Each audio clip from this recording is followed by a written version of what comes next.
안녕하십니까, 이진우입니다. 요즘은 인공지능 AI 덕분에 세상이 점점 더 편리해지고는 있지요.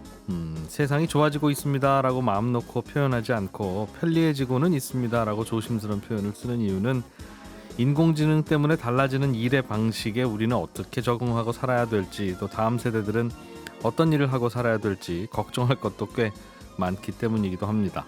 오늘 센터뷰 시간에는 인공지능 기술과 서비스가 다양해지면서 자꾸만 생겨나는 인공지능과 관련한 걱정거리, 그리고 윤리 문제 어떤 게 있는지 한번 생각해 보겠고요.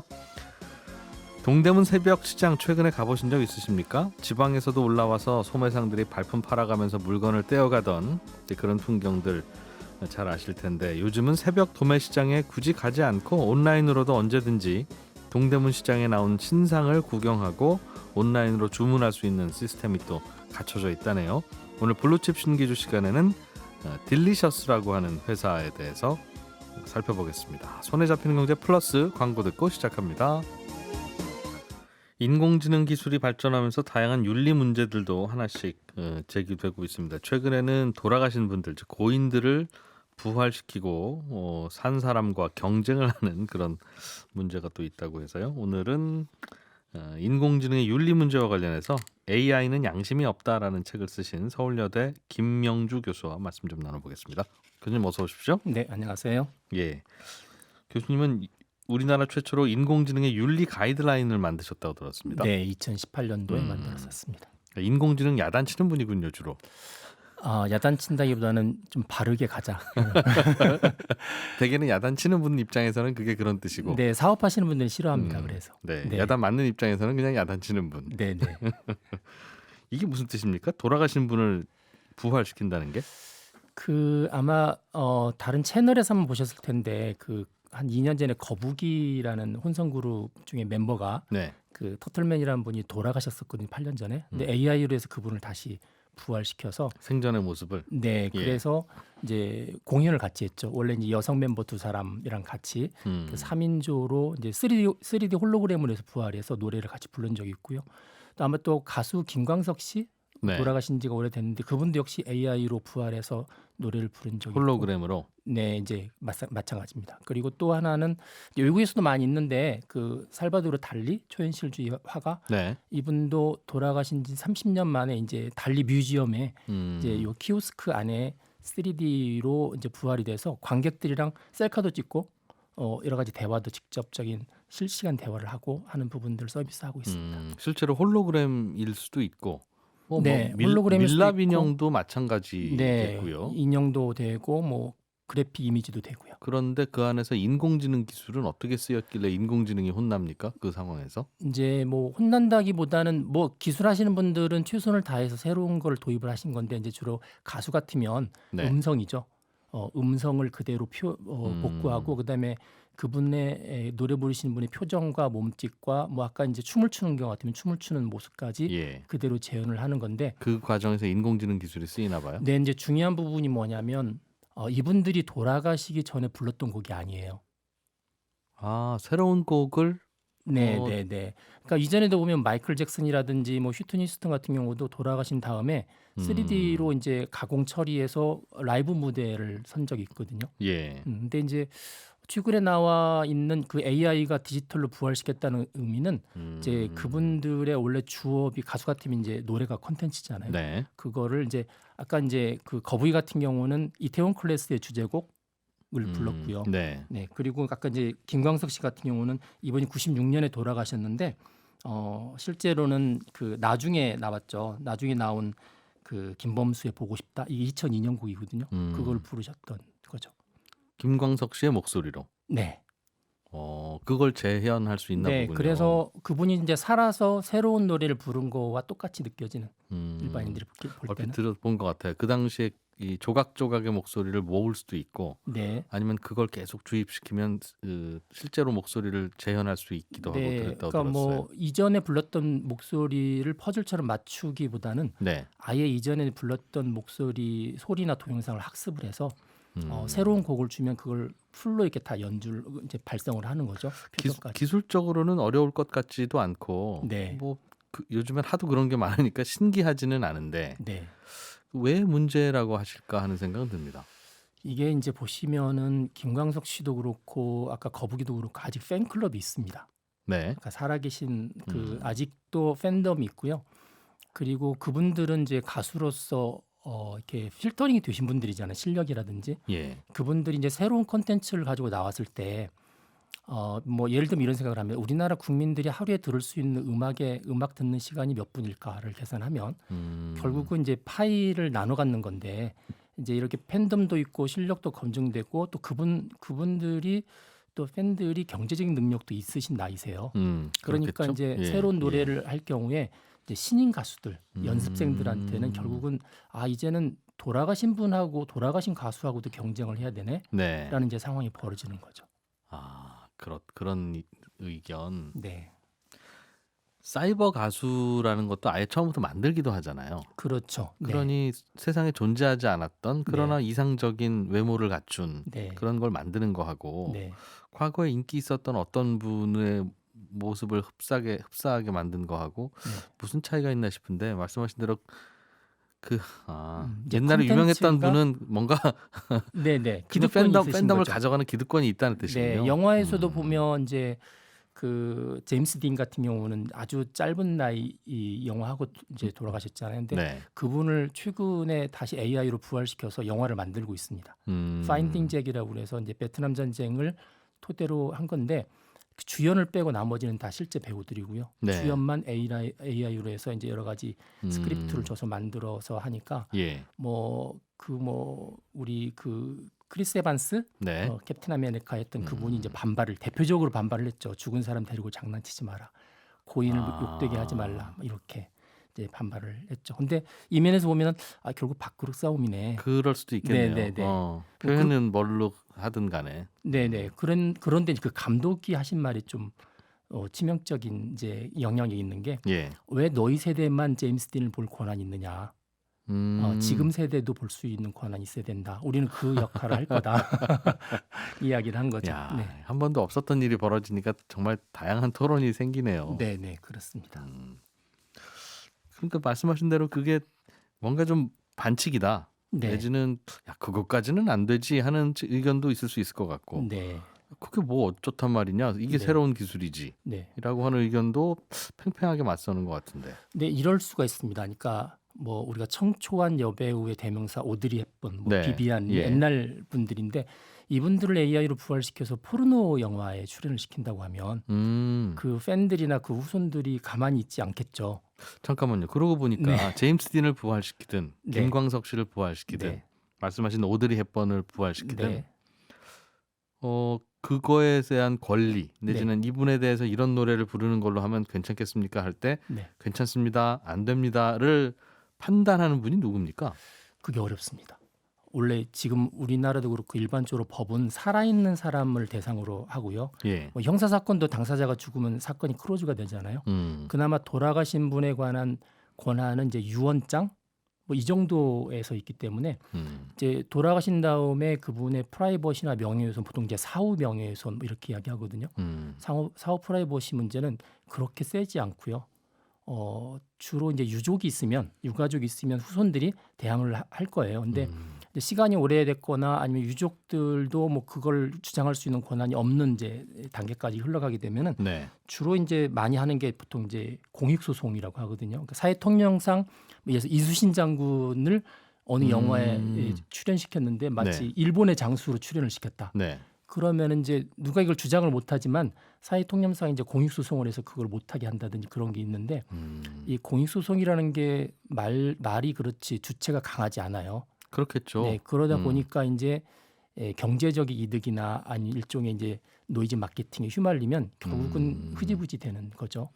그렇다면 누구도 그 권리를 주장할 수 없다면 누구나 그것을 되살려서 맞습니다. 일을 할 수도 있다는 네, 뜻이군요. 그러니까 유명한 사람들은 이제 그런 동영상 음성들이 많으니까 누구든지 그걸 부활시켜서 권리자만 없거나 권리자가 약하다 그러면은 이제 새로운 콘텐츠에 그렇겠네요. 도입할 수 있겠죠. 네. 이것도 법이 아직은 규정을 할 수 없습니다. 거나 안 해놨을 것 같아요. 이런 일이 벌어졌어야 네. 이 상상을 하고 법을 그러니까 만들었을 뭐 텐데. 그 다음 직계나 뭐 손주 이 정도까지는 이제 유족으로서 권리 주장을 하는데 네. 이게 몇 대 흘러가면 벌써 이제 흐려지잖아요. 그렇다 좀 다 단군의 자손이니까. 네. 그 문제가 발생을 합니다. 네. 야, 그러면 이거 사후에 나를 상업적으로 이용하지 말라. 네. 는 유언을 만들어 놓을 수도 없는. 네, 유언을 만들어 그런 놓으면 유언을 될까요? 할 수 있습니다. 그 예. 실제 이제 그 영화 배우 중에서 로빈 윌리엄스, 로빈 윌리엄스 뭐 죽은 시인의 사회 뭐 미세스 다운파이터에 나오셨던 분이죠. 예. 이분이 이제 2014년에 자살을 하셨는데 네. 자살할 때 유언장을 남겼어요. 근데 그 유언장이 뭐냐면 나의 초상화나 이런 그림들을 앞으로 25년간 쓰지 마라. 이렇게 유언을 남겼습니다. 이걸 네. 남기다 보니까 이제 로빈 윌리엄스를 토대로 한 무슨 뭐 부가적인 상품이나 이런 것들이 없고요. 이제 요분하고 대주되는 분이 마이클 잭슨이거든요. 네. 마이클 잭슨도 준비 없이 돌아가셨잖아요. 그분도. 네. 그러다 보니까 이제 지금까지도 그분의 초상권이나 이런 거가 이제 소송에 많이 휘말려 있습니다. 근데 이제 아예 깨끗하게 쓰지 말라고 유언을 하는 바람에 네. 유언 집행하는 부분들은 법적으로 가능해서 이제 그 사후 프라이버시 문제, 뭐 사후 활용 문제가 이제 중단이 된 상태죠. 그게 없으면 그런 유언이 따로 없으면 유족들끼리도 싸우나요? 그 부분에 싸웁니다. 수 있겠네요. 아까 그죠? 마이클 잭슨 같은 경우는 마이클 잭슨의 초상권이나 이런 것들이 워낙 많은 산업들에 퍼져 있기 때문에 네. 사업자하고도 분쟁이 있고, 그렇겠어요. 그다음에 유족 가운데서도 이제 분쟁이 있고 많이 복잡합니다. 그렇겠네요. 아이들이 둘 있으면 둘의 의견 다를 수 있고. 그렇죠. 비율 문제도 있고 뭐 여러 와, 가지. 그 비율은 어떻습니까? 그럼 예를 들면 아버지가 돌아가셨는데 그 아내와 자녀 둘이 남아 있다. 뭐 이전에는 의견이 일반적으로 상속을 하면 이전에 우리는 장손 이런 개념이 있었잖아요. 예. 근데 요즘은 다 n분의 1 개념입니다. 아, n분의 1 개념. 그렇군요. 그냥 각각 한 표가 네, 있는 네, 걸로. 네. 그것도 좀 모호하겠는데. 그럼 사촌도 있고 조카도 있고 그럴 텐데. 그래서 이제 소송이 존재하는 거가 n분의 1 야. 개념이지만 실제로는 이 사람은 고인하고 별 관계가 없었다. 이런 증빙을 통해서 더 많은 걸 가져가려고 소송을 벌이죠. 네. 그렇군요. 게다가 살아있는 신인들의 기회를 또 박탈하는 문제까지 있으니 네. 이건 뭐 사실은 팬들의 입장에서는 어떤 게 더 좋은 건지는 모르겠습니다만 또 네. 이건 또 어떻게 아마 결론 날지도 그 모르겠네요. 자기가 좋아하는 가수가 돌아가셨는데 이 소식을 들으신 분은 내가 좋아하는 분도 좀 디지털로 다시 부활시켜서 예. 곡을 좀 다시 좀 새로운 곡을 했으면 좋겠다. 음, 이러실 수 있고 그렇죠. 또 이제 아까 이제 영화도 이야기했지만 가수도 장르가 있잖아요. 네. 그러니까 전혀 다른 장르의 곡을 줘서 부르게 할 수도 있고 네, 그런 것도 또 뭐 마케팅 차원에서 보면은 또 장점이 있을 수 있겠죠. 저기요. 그렇게 한다고 뭐 다 성공하는 것이 아니겠습니다만 네. 그래도 시장의 파이를 가져가는 측면에서는 굉장히 이해관계가 충돌할 텐데. 네. 와, 교수님은 개인적으로는 어떻게 생각을 하세요? 이게 야, 이건 참. 문제점이 많은데 네. 문제점이 많은데 이게 이제 법이 따라오질 못해요.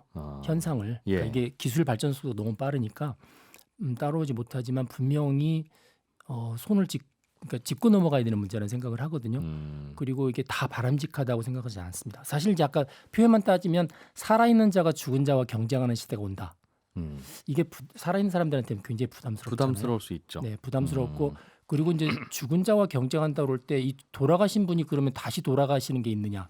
없는 거잖아요. 없겠죠. 근데 이제 거의 뭐 시간이 흐를수록 무한 경쟁으로 들어가는 거라서 그렇겠네요. 한번 인기가 오르기 시작하면 네. 그분은 스캔들도 없을 거고 그렇습니다. 뭔가 게으른 것도 없을 것이고. 네, 뭐 시공의 제한을 받지 않고 전 세계 동시 공연도 가능하고요. 아, 그러고 나면 정말 신인들이 나오기는 더 어려워질 수도 있겠네요. 네, 그래서 저는 뭐 사람이 아주 뭐 400년, 500년 장수하고 불멸하는 거나 돌아가신 유명한 분이 다시 살아나서 디지털 사후 활동하는 거는 원천적으로 바람직하지 않다는 생각을 가지고 있습니다. 아예 금지를 시킬 수 있으면 그게 나을지도 모르겠다. 여러 가지 다양한 상상을 해보니. 네, 근데 궁극으로는. 금지할 경우에 이제 그 레이 커즈웨일이 특이집에 온다 해서 그런 이야기를 하거든요. 이런 기술을 금지하는 게 어떨까 부작용이 많은 거는데 결국 음지로 숨어버리고요. 음지로 숨어서 더 큰 시장을 형성할 수 있기 때문에 결국은 제한적으로 이제 허용하자. 여기에서 윤리 문제가 나오는 거죠. 그거에 대한 가치관을 사회 구성원들이 공유하고 합의를 해야 된다. 이게 나오는 겁니다. 그렇군요. 이 요즘에는 SNS에 여러 가지 기록들을 남겨놓는 경우도 있지 않습니까? 네. 살아 있을 때 네, 그분이 돌아가시면 그거는 그대로 남아 있는데 네. 그게 나중에는 결국은 요즘에는 산에 가면 무덤이 있거나 공동묘지에 가면 무덤이 있는데 네, 요즘에는 디지털 세상에 남겨놓은 SNS 그 자체가 그 사람의 무덤이 될 거다. 맞습니다. 네. 그런 예상도 나온다면서요? 페이스북 같은 경우에 지금 가입자가 한 28억 명, 30억 명 되는데 이제 그 가입자 중에서 매년 돌아가시는 분이 한 200만 명 정도 되세요. 네. 170만 명. 그러니까 그래서 이제 누가 추정을 해봤더니 2100년이 되면 페이스북은 사이버 공동묘지가 될 거다. 14억 명 정도의 계정주가 이제 죽은 상태가 되는 거죠. 네. 그런데 이제 문제는 그거에 있는 개인 정보가 있잖아요. 엄청난 동영상부터 많은 것들. 그렇겠죠. 이게 이제 아까 말씀드렸던 유명한 사람들은 죄송합니다. 유명한 사람들은 이게 새로운 컨텐츠를 만드는 데 활용이 되는데 보통 사람들도 그걸 통해서 다른 걸 창조하는 데서 AI한테 좋은 학습 자료가 돼요. 네. 그런데 원래 그 데이터에 소유주가 있는데 소유주가 돌아가시니까 그거를 보유하고 있는 SNS나 이런 데에서 그걸 다 활용할 수 있는 거죠. 네, 그래서 예를 들면 어떻게 해요? 예를 들면 제가 열심히 SNS 활동을 하다가 어느 날 사망했어요. 네. 그럼 그럼 이제 뭐 디지털 그래요? 이준우가 나오는 겁니다. 그래서 계속 이어가요? 네, 그 아, 예를 들어서 이제 보통 디지털 휴먼 라이브러리라고 그래서 어떤 예. 사람이 죽으면 그 사람의 지식이 보통 책으로 남잖아요. 요즘은 책으로 남기지 말고 그 사람 자체를 남기자. 그러면 이제 도서관에 가서 이준우를 검색해서 제가 30분 동안 대화를 하는 거죠. 요즘에 닥치는 문제에 대해서 쭉 하면은 그 사람이 가지고 있었던 경험과 지식과 이런 것들 그 사람의 아, 말투와 성격으로 그가 살아 살아있는 있었다면 이런 이게 이야기를 이제 했을 디지털 것이다. 트윈 개념인데요. 쌍둥이가 되는 거죠. 그게 가능해요? 네, 이제 하기야 SNS 활동을 열심히 하면 네. 이게 그것만 보고도 알 수 있네요. 2018년도에 예. 마이크로소프트사가 특허를 냈는데 이게 돌아가시는 분에 관한 AI 챗봇을 만드는 특허를 냈거든요. 음, 그러니까 이제 아직 태어나지 않은 손주가 이미 돌아가신 할아버지하고 대화할 수 있는 거죠. 그 와. 슈퍼맨에 보면 슈퍼맨이 슈퍼맨 아버지하고 대화하는 게 있잖아요. 네. 돌아가신 예. 그 장면이 그대로 이제 AI에서 가능한 현실이 됐고요. 많은 그래- 자료를 축적하기만 하면 거의 네. 흡사하게 재현이 되니까. 그래서 이제 자기가 축적된 자료를 남기게 할 거냐 예. 아니면 없앨 거냐 하는 부분을 이제 결정을 해야 되는데 페이스북이나 인스타그램은 그거를 이미 살아있을 때 지정을 할 수 있도록 돼 있어요. 난 남겨라 말아라. 네, 그다음 내가 죽은 다음에 누가 계속 이어서 관리한다. 이게 이제 기념 계정 관리자라는 건데 페이스북은 그 죽음의 문제를 이미 고민했었거든요. 네. 근데 우리나라는 제가 네이버나 카카오에 물어봤더니 전혀 돼 있지 않아서 그러면 나중에 결국 이게 이제 소송이라든지 많은 복잡한 문제가 벌어져서 법률 비용이 되잖아요. 네. 그래서 제가 이제 정부나 이런 공공기관한테 국가에서 기본적인 법을 만들어라. 그러니까 아예 고인이 돌아가시면 다 없애든지 다 남기든지 그리고 이제 개인이 선택해서 나는 예외로 해달라 이렇게 하든지 그렇게 해야지 일일이 사사건건 소송 비용이 되면 지금은 유족이 알아서 하도록 돼 있습니까? 지금도 이 지금은 순간 이제 돌아가신 분의 이제 그렇죠. 근데 이게 계정은 원래는 당사자가 아니면 못 주게 돼 있어요. 그럴 것 같아요. 네. 예. 그런데 소송을 하면 다 줍니다.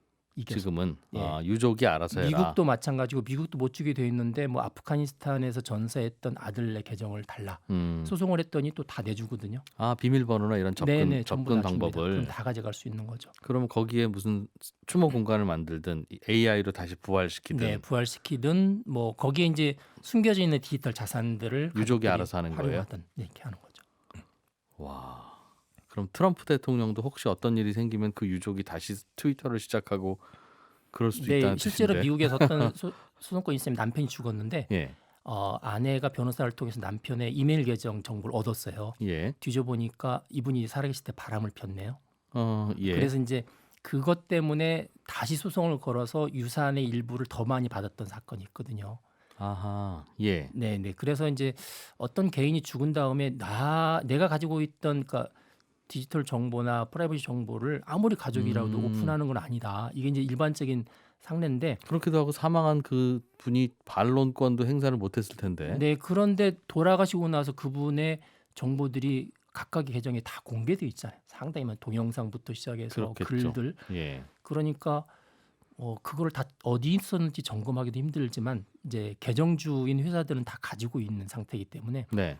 이제 개인의 정보인데 이게 뭔가 소유자와 후손들은 잘 모르는데 그 회사들 서비스했던 회사들은 계속 가지고 있는 자산으로 네. 그래서 이거에 대한 불일치 현상을 정리를 좀 해야 된다는 생각을 가지고 있는 거죠. 이런저런 거 복잡하니 그냥 싹 지우고 가면 마음 편하기도 하겠네요. 네, 그런 이제 아예 그냥 don't revive라고 그래서 모든 사람들 다 부활시키지 마라, 쓰지 마라 이런 것도 있고요. 이제 개인이 예외적인 부분을 이제 제시할 수 있도록 해놓기도 하고 그 연구를 하고 있습니다. 그럼 예를 들면 김명주 교수님하고 오늘 저하고 인터뷰를 이렇게 나누고 있는데 네, 김 교수님은 이거를 끝게 계속 보관하고 싶으실 거고 네, 예를 들면 네, 저는 저의 남은 모든 걸 다 없애고 가고 싶습니다. 네. 그럴 경우에 이 인터뷰에 반쪽만 남길 수는 없지 않습니까? 예리한 지적이세요. 어떡하죠? 그게 이제 섞여 있을 그 텐데. 공공성이 있는 거 있잖아요. 뉴스 음, 이런 거에 이제 개인 정보가 섞여 있는 경우는 공공성이 우선입니다. 음, 네, 그러니까 이게 뭐 굉장히 중요한 역사적 사료인데 네. 뭐 프라이버시 문제로 지워달라고 할 수 없는 거죠. 그래서 이런 것들은 이제 점차 사례들이 만들어지고 있습니다. 네. 하나하나 만들어. 야, 이게 고민할 게 하나둘이 아니네요. 기술만 네. 발전시킬 게 아니라. 네, 이게 기술이 SNS나 이런 데 개인 정보가 있다는 거 사실이 앞으로 굉장한 이제 법적인 분쟁 소지도 많이 있고 윤리적인 기준도 많이 필요할 것 같습니다. AI는 양심이 없다라는 책을 쓰신 서울대대 김명주 교수와 함께했습니다. 고맙습니다. 감사합니다. 저희는 입으로 돌아옵니다. 네, 블루칩 기업들의 이야기를 들어보는 블루칩 신기주 시간입니다. 오늘은 동대문 새벽시장, 동대문 도매시장을 온라인에서 대체해서 구현한 딜리셔스라는 회사에 대해서 좀 들여다보겠습니다. 더밀크 코리아의 신기주 부대표님 나오셨네요. 어서 오세요. 네, 안녕하세요. 이렇게 하나하나 회사 이야기를 들어볼 때마다 네, 세상이 이렇게 돌아가고 있구나 하는 걸 또 간접적으로 알 수 있어서 네, 참 좋습니다. 그러게요. 새로운 기업이 새로운 트렌드, 미래를 보여주죠, 정말로. 네, 오늘은 딜리셔스라는 회사인가 봐요. 네, 이름은 딜리셔스인데 이건 무슨 뭐 맛집 같은 그러니까요. 네, 사실 이렇게 그렇게 생각할 정도로 딜리셔스라는 브랜드 자체가 낯설어요. 일반 소비자분들한테. 예. 하지만 그 말씀하신 것처럼 동대문 옷 파는 도매 새벽 시장 쪽에서는 패션타운 쪽에서는 그 별명이 동대문 카카오톡이라고 불리는 동대문 카카오톡. 네, 그러니까 그만큼 필수자라는 얘기인 거죠. 네. 그 신상 마켓이라고 하는 플랫폼을 운영하는데요. 이게 정말 동대문의 혁명적인 변화를 갖고 왔습니다. 신상 마켓이라는 사이트를 운영하는 회사가 네, 이제 앱인데 네, 운영 사이트 유명한가 앱인데, 봐요. 네, 예. 운영사고요. 딜리셔스는 그 여러 가지 서비스를 운영하는데요. 이 신상 마켓이 사실은 그 B2B 플랫폼이에요. 그러니까 그 동대문 패션 클러스터 그 안에서 활용되는 것인데 거기에 도매상, 소매상이 도매상은 1만 2천 명, 예. 소매상은 12만 명 있는데 이분들이 정말 열심히 서서 정말 세상을 바꿔놓고 있죠. 그러니까 동대문 시장을 그대로 온라인 공간에다 옮겨놨다고 들었어요. 맞아요. 네. 근데 저는 동대문 시장이 도대체 그럼 무슨 일을 하고 있는 공간이었길래 그걸 그대로 옮겨놓은 게 일이 관심거리냐. 네. 사실은 가보긴 했는데 사람들 많고 시끄럽고 재밌고 그랬는데 뭐 하고 돌아다니는 건지 를 모르겠더라고요. 그러니까 너무 크니까 너무 사실은 들어가서 아무것도 볼 수가 없고 네. 옷 몇 개 사오면 끝이잖아요. 근데 사실은 이 시장 자체는 규모는 15조 원 정도 되는 패션 시장인데 옷 시장이에요. 네, 옷 시장입니다. 예. 근데 이제 중심에요. 이게 지리적으로 설명을 드리자면 그 동대문에 옛날에 동대문 운동장 있었잖아요. 야구하는데. 예. 근데 이제 DDP가 생겼는데 DDP 중심으로 그 원형으로 반경 10km 안에 이제 원단, 부자재, 뭐 디자인, 봉제, 판매, 유통, 패션, 커머스까지 하는 도소매점들이 싹 다 모여 있는 거예요. 그러니까 음식점에 주방이 같이 있듯이 그렇죠. 네. 여기도 옷 판매하는 곳인데 옷 공장이 같이 있다는. 그렇죠. 말씀하신 것처럼 음식점에서 홀 서빙하는 곳이 있고 네. 그리고 식당이 바로 있고, 옆에 키친이 가면 바로 있고. 키친 있잖아요. 네. 예. 그걸 연결되어 있는 것인데 이렇게 딱 모여 있으니까 이런 거 보고 이제 산업적인 집약적이라고 하죠. 이 패션 클러스터 덕분에 여기서 그 옷이 새로운 디자인이 나오는 데까지 3일 걸린다라는 겁니다. 그 왜 스파 패션이라고 하죠. 패스트 패션 브랜드들 네. 예. 3주 걸리거든요. 그래도 패스트라고 하는데 동대문 앞에 오면 명함도 못 내미는 거죠. 뭐가 패스트야라고 얘기하는 거예요. 이런 옷 유행일 것 같아 해서 머릿속에 떠오른 게 3일 만에 옷으로 나온다고요. 맞아요. 네. 그러니 옷 만드는 여러 산업 클러스터 인프라가 거기 모여 있는 곳이다. 네. 그러니까 이게 재밌는 게요. 그러니까 원래는 사실은 원단 파는 곳이었어요. 그 유명한 광장시장 있잖아요. 예. 광장시장에서 원단을 사다가 집집마다 옷을 지어 입던 네. 19세기, 20세기 초반부터 그 시장이 형성됐는데 어느 단계부터는 이제 대량 생산, 대량 소비하는 패션이 유행했는데 이게 말씀하신 것처럼 사람들이 대량으로 만드는 옷을 입으면 나는 뭔가 뭐 접어 입어보기도 하고 찢어 입어보기도 하고 네. 이게 패션의 특징이잖아요. 나의 그 개성. 예. 그러니까 유행을 만들려고 하다 보니까 새로운 옷을 만들어내는 트렌드를 쫓다 보니 그거를 3일 안에 확 만들어갖고 팔면 훨씬 많이 팔리겠다. 이 시장은 그렇게 형성돼서 지금 전 세계적으로 좀 유례가 없는 형태의 클러스터가 된 거죠. 동대문 시장 자체가 도심 한복판에 도소매점이 같이 있고 제조 소비자들이 공장도 몰려오는 있고. 것, 네, 그런 시장이 된 겁니다. 그러니까 동대문 시장에 가면 옷 제조하는 공장 사장님도 있고 거기서 디자인하는 분 만드는 분도 있고 맞아요. 네, 도매상들도 있고 도매상은 소매로는 안 하고 이제 여기저기 전국에서 나 옷 장사하겠습니다 하는 분들한테 옷을 파는 맞아요. 10벌 네. 단위로나 팔거나 네, 뭐 맞아요. 이렇게 파는 맞아요. 옷 소매상도 다닐 거고 그렇죠. 네. 거기에 저 한 벌만 사면 안 됩니까 하는 사람도 돌아다닐 거고. 뭐 저 같은 사람들 와서 좀 싸게 그냥 깎아주세요 이런 네. 분들. 네. 대개는 이게- 소매상들이 밀집되어 있거나 아니면 공장이 밀집되어 있거나 음. 그게 보통인데 여기는 다 섞여 있다. 근데 여기서 핵심은요. 이제 패션 회사도요. 그러니까 우리가 알고 있는 유명한 패션 브랜드 회사들도 구조는 동대문하고 굉장히 비슷해요. 네. 왜냐하면 그 마케터가 있어요. 마케터가 시장의 트렌드를 읽죠. 소비자들이 요즘 뭐 입고 다녀, 뭘 원해, 디자이너 유명 디자이너 뭐 만들었어, 빨리 패션 입고서 뭐 내놨어 이런 거 보고 마케터들이 이렇게 센싱을 해요. 근데 그런 다음에 이제 패션 회사 안에 있는 디자이너 제조팀한테 가서 요즘 이런 게 유행이니까 이런 거 만들어야 돼요라고 주문하죠. 그러면 그걸 만들어주는 형태. 그러니까 이제 회사라고 하는 게 패션이 센싱하는 것과 이제 디자인하는 크리에이션하는 그 파트하고 두 개로 나눠질 수 있는데 예. 동대문도 소매상과 도매상의 그 역할을 분업하는 거예요. 그게 음. 빠른 이유이거든요. 그게 모여 있어서 분업화가 핵심인데 그 패션에서도 비유하면 소매상은 마케터고 도매상은 디자이너에 해당됩니다. 근데 특히 도매상이 같은 경우가 핵심인데 생산의 중추 역할이에요. 도매상 하면 그냥 이제 물건 떼다가 만드는 것 같지만 그 이상으로 공장도 있고요. 그리고 이제 관련된 부자재, 옷 한 번 만들려면 거기에 단추 같은 게 많이 달려 있잖아요. 네. 그 단추 부자재가 생각보다 굉장히 비용이 많이 드는데 그런 것들 생산하는 공급 업체까지 다 연결되어 있는 분들이 도매상이고 예. 그런데 이런 도매상들은 아무래도 덩치가 크니까 그럼 도매상이 옷을 만든다는 뜻이군요. 그렇죠. 말은 도매상이니까 파는 것만 같지만 네. 실제로 제조까지 다 하는 것을 도매상이라고 해요. 네.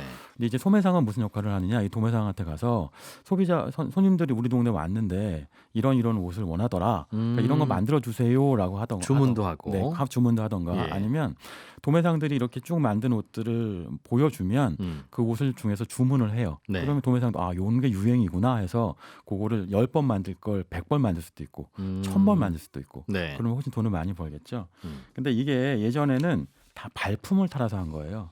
아무리 동대문이 10km 안에 모여 있다고 해도 결국 소매상들이 도매상 가갖고 주문하기도 하고 서로 오고 가는 것이라는 게 결국 다 몸 써갖고 전화해서 뭐 이사장님 뭐 이런 거 주세요 이런 얘기 하는 거였는데 그러겠죠. 근데 이제는 그거를 신상 마켓으로 싹 다 바꿔서 모바일 디지털로 하게 된 거죠. 아까 말씀하신 것처럼 신상 마켓이 동대문이 손 안에 들어왔다 이런 표현을 쓰는 그럼 겁니다. 동대문의 도매상들, 제조업체들이 본인들이 만들어 놓고 팔려고 하는 물건을 옷을 신상마켓에 올리면 네, 전국의 소매상들이 굳이 동대문에 안 오고 그렇죠. 네. 거기서 장바구니에 담아서 이거 10벌, 이거 20벌 이렇게 사간다는 거죠. 맞아요. 예전에는 페인 포인트가 바로 거기 있었어요. 그래서 동대문 시장 가면 이제 유명했던 게 새벽에 네. 지방에서 버스 타고 올라오신 소매상 분들이 옷을 보따리로 사들고 가는 장면들이 있었는데 네. 그게 사실은 이 구경 간 사람들은 가끔 저게 재밌다, 신기하다 이럴 수 있는데 맨날 하는 사람들한테는 이거야말로 힘든 정말 일이죠. 너무 힘들죠. 낮에는 장사하고 밤에 맞아요. 올라와서 네. 그러니까 골라서 이제 내려가면 그 다음 날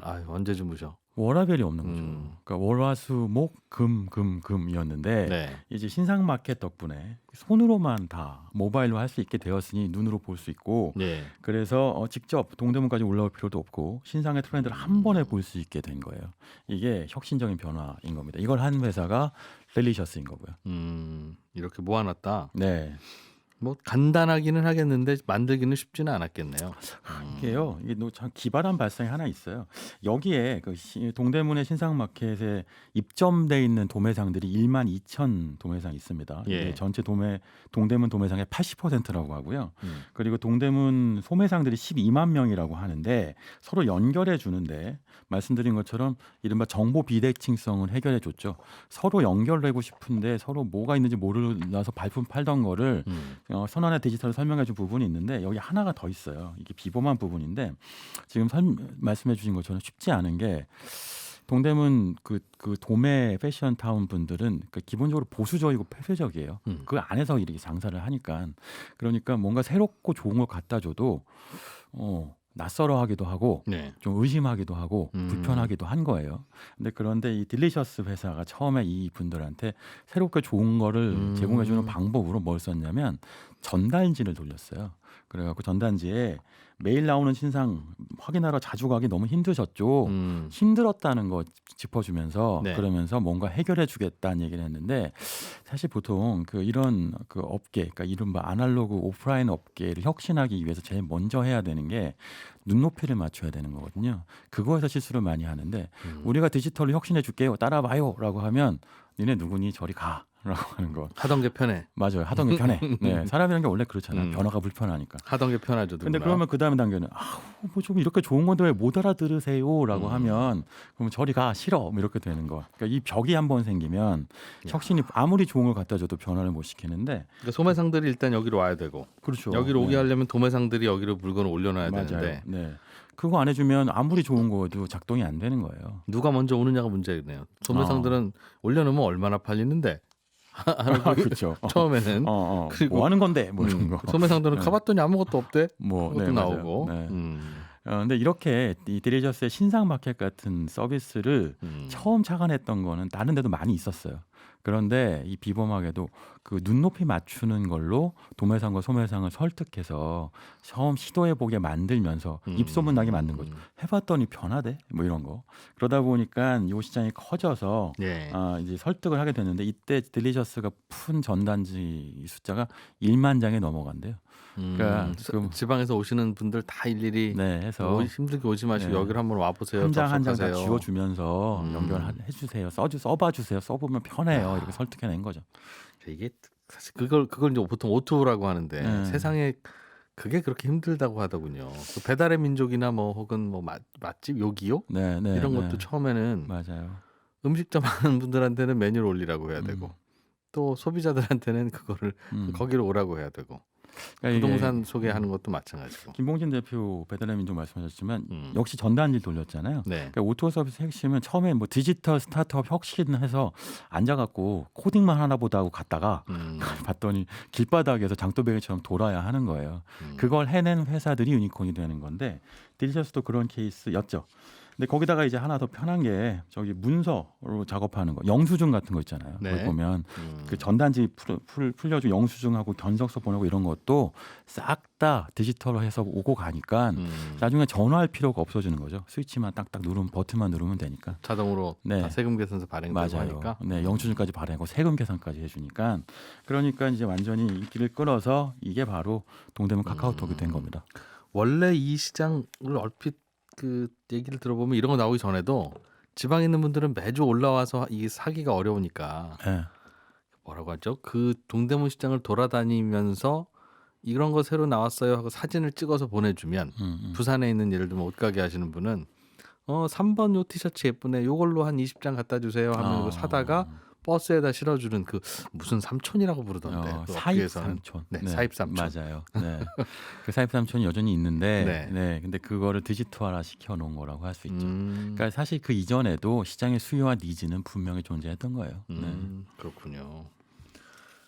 자, 그러면 여기는 그럼 계속 이렇게 이제 온라인으로 옮겨놨으면 네, 신상 마켓. 네. 뭐 이제 돈 벌 일만 남았겠네요. 수수료를 받겠죠, 당연히. 그러니까 이게 수수료도 받고요. 이런 것도 있어요. 그러니까 처음에는 니네 누구야라고 했던 동대문의 소매상, 도매상 분들이 나중에는 와서 이것도 해주세요, 저것도 해주세요라는 신뢰 기반한 형태의 요구를 하게 되는데, 네. 이게 이제 딜리버리라는 서비스를 신상 마켓 다음으로 런칭을 하는데 딜리버리? 네, 딜리버리입니다. 그러니까 이제 딜리버리 정말로 물류하는 건데요. 왜 쿠팡이나 뭐 컬리 얘기하면 흔히 나오는 얘기가 풀필먼트 서비스 얘기하잖아요. 예. 그러니까 소매상들은 그냥 그 주문 올려놓기만 하고 주문만 받으면 되고 이제 말하자면 주문을 받은 이후에 모든 과정, 배송, 포장 또는 반품까지 다 유통회사가 해주는 게 풀필먼트 시스템이잖아요. 예. 사실 동대문도 유통 타운이니까 풀필먼트를 도입해주길 원하겠죠. 그게 뭔지는 몰라도 소매상분들 입장에서 보면 그냥 신상마켓 하시는 분들이 저기 한꺼번에 다 저기 배달도 해주고 포장도 해주면 안 돼? 라는 요구를 하기 시작해서 냈던 서비스가 딜리버리인데 이게 지금 완전히 동대문 안에서 자리를 잡아서 동대문 풀필먼트 시스템을 만들어 놓은 거죠. 요거는 이제 정말 딜리셔스가 그 신상마켓에서 시장을 확보한 이후에 나오는 일종의 파생 서비스라고 할 수 있어요. 이게 없었을 때는 그럼 장바구니에 담은 티셔츠 20장을 어떻게 했습니까? 그냥 다 들고 가서 각자 개별적으로 포장을 해갖고 아, 배송을 도매상들이 알아서 그런 배송 업체를 구하든가. 그렇죠. 아니 소매상이 소매상들이 하던가. 이제 거기서 갑을 관계겠군요. 그렇죠. 아쉬운 쪽이 일단 배송 시스템을 만들었어야 되는 건데. 그렇죠. 이걸 그걸 중간에서 개별적으로 해준다. 했던 거를 한꺼번에 해주고 심지어 이제 딜리셔스는 딜리버리 서비스를 위해서 한 4,000평 규모의 물류센터까지 동대문 인근에 만들어갖고 예. 아예 요거를 인근 클러스터를 지원하고 있는 상태입니다. 그렇군요. 여기는 그럼 가면 전국의 소매상들이 사가는 옷이 다 있을 텐데 저도 그냥 거기 끼어서 저도 티셔츠 한 벌 사면 쌀 것 같은데요. 도매가에 사는 거잖아요. 이게 예. 그 예리하세요. 그게 그러면 안 되잖아요. 근데 말해서- 그러면 소매상들은 뭐야 다 순정마켓에서 소비자들이 사버리면 네. 우린 갖고 가서 마진 붙여서 팔아야 되는데. 맞아요. 예. 그러니까 그렇게 되면 신상 마켓이 소매상의 경쟁 관계가 되면서 신용 구조가 무너지겠죠. 그러니까 딜리셔스에서 이걸 막으려고 어떻게 했냐면요. 새로운 소비자가 신상 마켓을 이용하려면 네. 소매상 사업자 인증을 하도록 만들었어요. 그래서 내가 소매상이어서 물건 팔려고 해요. 네. 그냥 저 싼 값에 살려고 하는 사람 아니에요라는 걸 인증할 수 있어야만 신상 마켓 이용할 수 있게 하니까 시장 교란이 일어나지 않았죠. 개인은 로그인이 안 된다. 그렇죠. 네. 사실 누구나 그렇게 생각하잖아요. 도매가보다 네. 소매가가 비싸다이니까 도매값으로 살 수 없나라고 하는데 그렇게는 안 돼라고 하는 겁니다. 이게 참 고민이네요.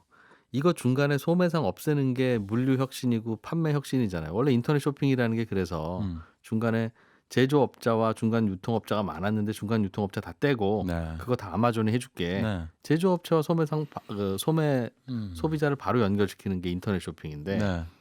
여기는 안 돼요. 여기 들어오지 마세요를 해야 되니. 그런데 문제는 이런 거죠. 쿠팡이나 컬리, 아마존 같은 경우는 진짜 일선 소비자가 소비자지만 고객이지만 이 신상마켓 딜리셔스한테는 소비자 고객은 동대문에 있는 소매나 도매 상인들이기 때문에 네. 이들의 밸류가 가장 중요한 거죠. 그러니까 그 다음에 이제 소비자들한테 어떤 밸류 주는가는 동대문 상인들이 결정한 문제니까 이렇게 작동하는 것.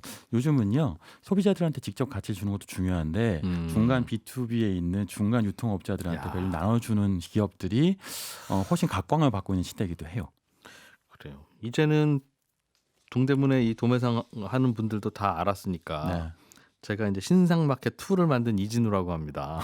신상마켓에 올리시는 거하고 똑같이 네. 신상마켓 2에 올리시면 네. 저는 이거 B2C로 팔아드리겠습니다. 기왕 못 파는 거 어차피 배송 다 똑같이 저희가 해드리는데 올리기만 하세요라고 하면 쉽게 장사할 수 있을 것 같은데. 그렇게 하면 아마 그 동대문 상인분들이 너 누구야라고 할 가능성이 높겠죠. 그렇겠죠. 네. 시장에 진입하는 게 꽤 장벽이 있으니까요. 그런 대신에 이런 건 있어요. 그러니까 해외에서 이런 똑같은 서비스를 만들 수는 있죠.